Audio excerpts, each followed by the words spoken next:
Hello viewers, আসসালামু আলাইকুম। আরেকটি ভিডিওতে আপনাদের সবাইকে স্বাগত জানাচ্ছি। এই দেখুন, এটা হচ্ছে আমার যে বট বা অশ্বত্থ, সরি এটা বট না, এটা হচ্ছে কি বলে অশ্বত্থ গাছ।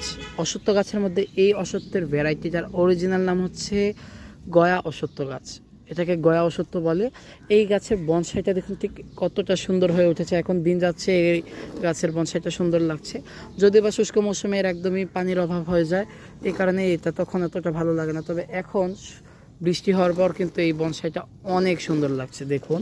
আর এর গোড়া দিয়ে দেখুন, এখানে একটা কি বলে এটাকে পাথরকুচি টাইপের গাছ বলা হয়। এছাড়াও এর আরেকটা নাম আছে, সরি কেলাংচু। কেলাংচু এটাও এক ধরনের কেলাংচু টাইপের গাছ, তবে এটা খুব একটা প্রচলিত কেলাংচু নয়। এটাকে নর্মালি পাথরকুচি নামে অনেকে চেনে।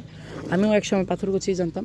তো সাইড দিয়ে একটা চারা হয়েছে, ওটাকে আর তুলবো না। দেখুন এর যেই বটের যেই অশ্বত্থ গাছের যে শিকড়গুলো কীভাবে পেঁচিয়েছিলাম আমি, এই যে এখান দিয়ে সেগুলো বেশ ভালোই লাগছে দেখতে। যদিও বা আমার ফার্স্ট এবং একমাত্র বনসাই এটা, এবং আমি খুব ভালো মানের বনসাই কিন্তু তৈরি করতে পারিনি, কিন্তু আমার জন্য এই বনসাইটা অত্যন্ত সুন্দর একটা বনসাই। আমার কাছে বেশ ভালোই লাগছে। আপনাদের কাছে কেমন লাগলো অবশ্যই জানাবেন। ধন্যবাদ সবাইকে। আসসালামু আলাইকুম।